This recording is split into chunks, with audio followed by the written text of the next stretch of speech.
sent those women up into the atmosphere for 11 minutes. Now we know what a billionaire will do for 10 minutes of peace and quiet.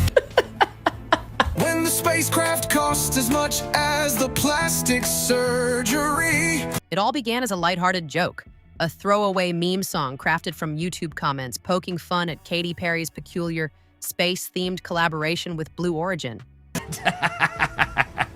And here we are using paper straw, and look at her. Can we send her back there again? Good job accomplishing absolutely nothing. Initially, even the creator didn't expect it to gain traction. It was chaotic, silly, and almost nonsensical. But that was the charm. Well, it was very profound. I don't know if you've seen Katy Perry talk about it, but she's basically a guru now. The audio looped a mashup of Katy's robotic interview snippets with clips of her floating in zero gravity, interspersed with screenshots of comments and AI-generated visuals. "Everyone looks ridiculous," one comment read. "This isn't a moment for feminism. It's so cringy." That rocket was designed, flown, and funded by men, and you're just baggage."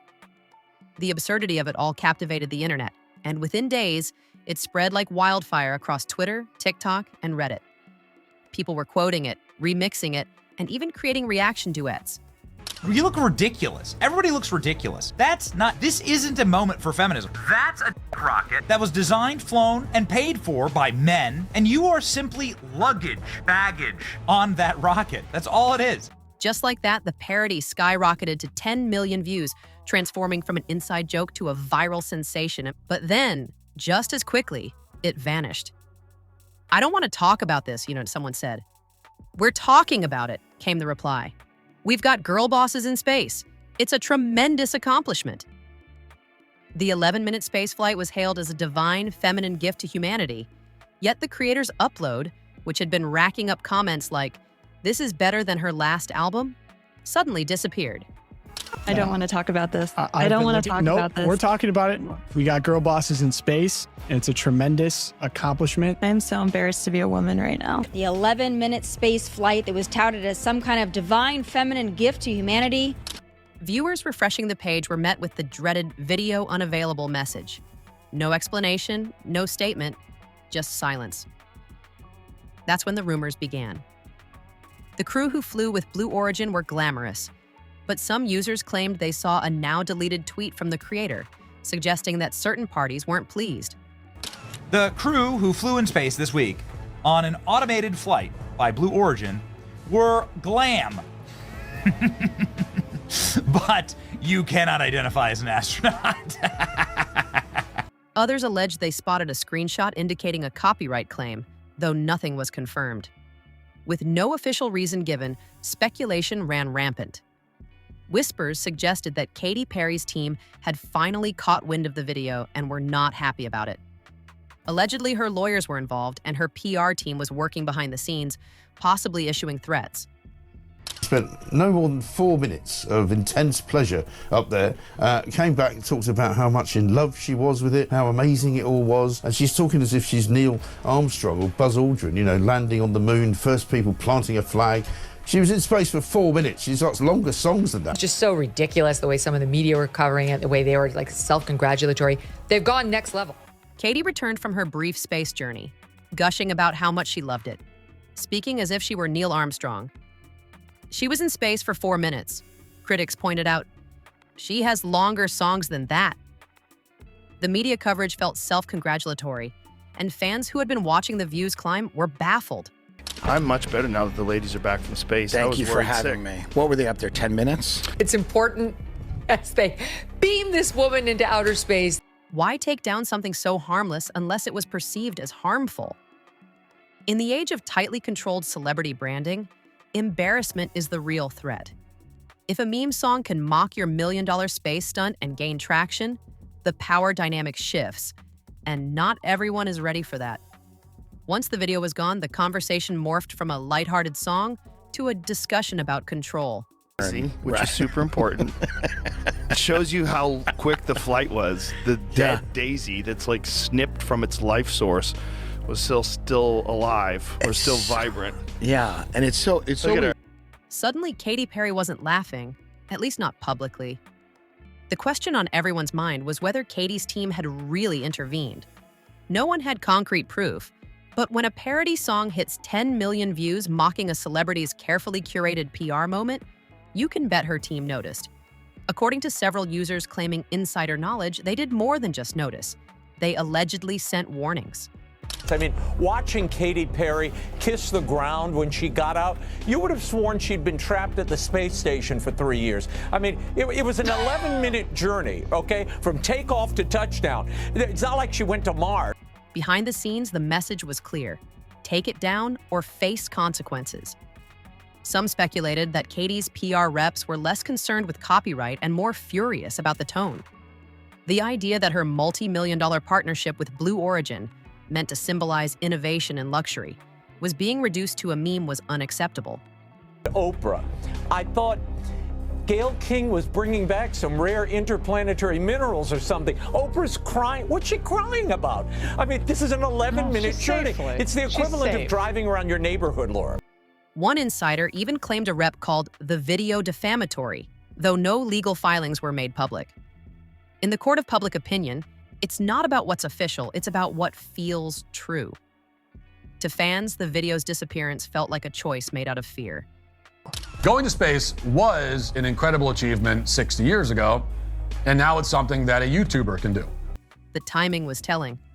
Katy was seen kissing the ground upon her return, as if she had been trapped in space for years. It was just an 11-minute journey, not a trip to Mars. The video vanished right after a surge in mocking tweets about her robotic tone and midlife rebranding. Someone unearthed an old clip of her promoting a space-themed fragrance, and suddenly the narrative shifted. You are officially an astronaut. Thank you so much. How do you feel? I feel super connected to love. Goodness. I will never be the same. Katy Perry became the queen of manufactured moments, and the meme was no longer just funny. It was dangerous. It exposed the gap between her carefully crafted image and the reality perceived by the public. The pop star who once turned teenage dream into an anthem was now being ridiculed for floating in zero gravity like a corporate mascot. Yet no one from her team confirmed anything. No tweets, no Instagram stories, no statements, just silence. When the cameras found Oprah, it felt like a moment of rare interplanetary emotion. Oprah was crying, but why? It was just an 11-minute journey, akin to driving around the neighborhood. You know how I know that didn't happen, Megan? Because it's not something they could do, because they're not friends with Jeff Bezos, right? Like, the whole thing is a farce. Their message for women was take up space. The silence felt strategic, calculated, as if saying nothing said everything. It left room for speculation, and the longer the video stayed down, the more the narrative hardened. The perception grew that Katy Perry couldn't take a joke and had to silence it to save face. To understand why this meme resonated so deeply and why it might have rattled her team, one must consider the underlying message. You have never said to an astronaut, boy, what a ride. You know, we duplicated the same trajectory that Alan Shepard did back in the day, pretty much. No one called that a ride. It was called a flight. It was called a journey, because a ride implies that it's something frivolous or something that's lighthearted. There was nothing frivolous about what we did. On the surface, it was a goofy internet song, but beneath that facade lay a brutal critique. The creator stitched together Katy's promotional clips with snippets of her past interviews, heavily auto-tuned to sound almost robotic. Over a synth-heavy beat, it looped her sound bites about the weightless future of humanity, with a deadpan delivery that felt more like a corporate pitch than a celebration of space travel. The meme captured the absurdity of the moment, mocking the corporate tone and the disconnect between what Katy thought the experience represented and what the public actually perceived. It was a reflection of how far she had drifted from the version of herself that fans once adored. This was not just a parody. It was a reframing of her identity from pop icon to punchline, and the fact that millions laughed along made it feel even more personal. The creator didn't just remix Katy Perry. They reframed her narrative, and that's what made it feel dangerous.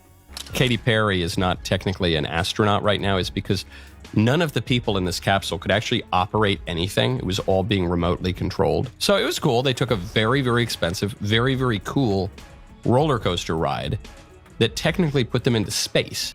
The humor resonated because it felt true. And that's the kind of criticism that PR teams dread. It wasn't about scandal or even criticism. It was about mockery that struck a chord.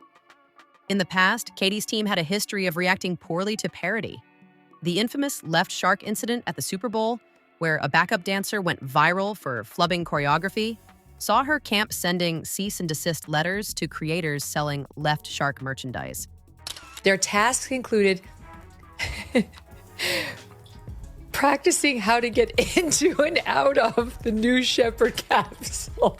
Instead of embracing the chaos, they clamped down and the internet responded by amplifying the joke. Then there was the backlash from her overly sexualized cooking video with Migos, which critics deemed confusing and desperate.